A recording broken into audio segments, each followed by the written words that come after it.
Malaysia. Friendly, green, diverse. My first solo trip.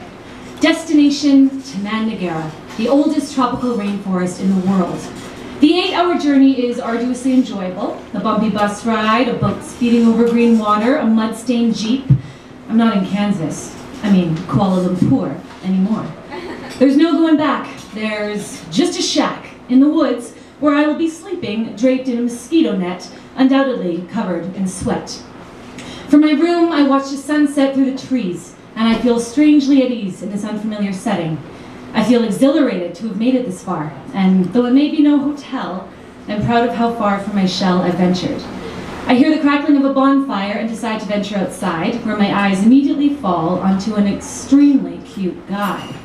Oh, hello, Devin, pleasure. Hi, I'm Keara, nice to meet you. Are you also a solo traveler? Yeah, I am. First time, you? Oh, no, I'm vastly experienced with being single. Solo. Would you rather have a hot dog or a marshmallow? Marshmallow, thanks. My guide picks me up at 7 the following morning. I'm scrambling on paths uncarved, clutching tree trunks and rocks to propel myself forward.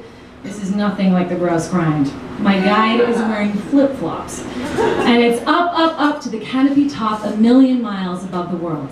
At night, I do a jungle jaunt, beginning on the boardwalk, studying plants and, God help me, spiders. Thankfully, I see no tigers, though the warnings are severe. And once again, my day concludes in front of the fire. Hello again! Are you enjoying your solo adventure? Yeah, I am. It's just taking some getting used to. Oh, in what way? I don't know, the freedom, I guess. Yes, I know what you mean. People often seek it and don't know what to do with it when they found it. Yeah, that sounds like me. I've signed up for every activity they offer. Tomorrow I'm going boating. Ah, you wouldn't rather venture off the beaten track? I'm working my way up to that.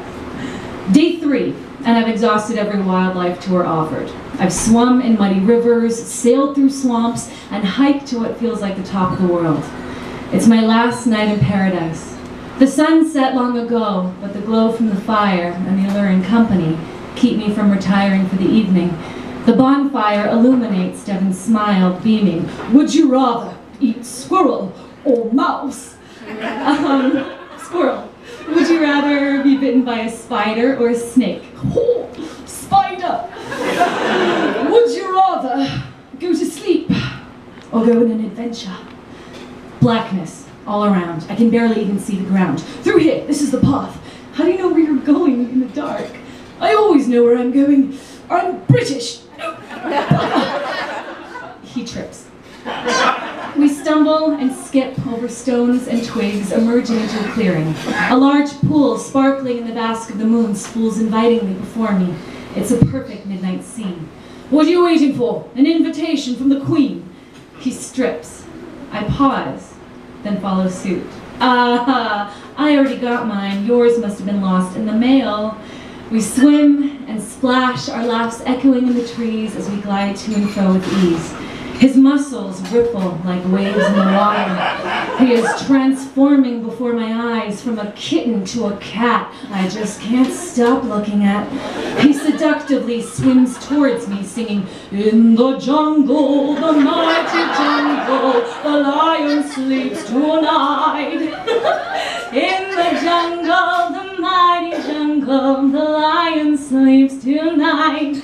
Pressed against a rock, we kiss, the water blissfully enveloping our bodies. Ah,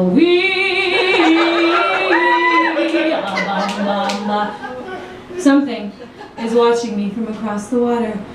2 large, shining eyes embedded in the trees. My breath catches in my throat as I go weak at the knees. Devin, do you see that?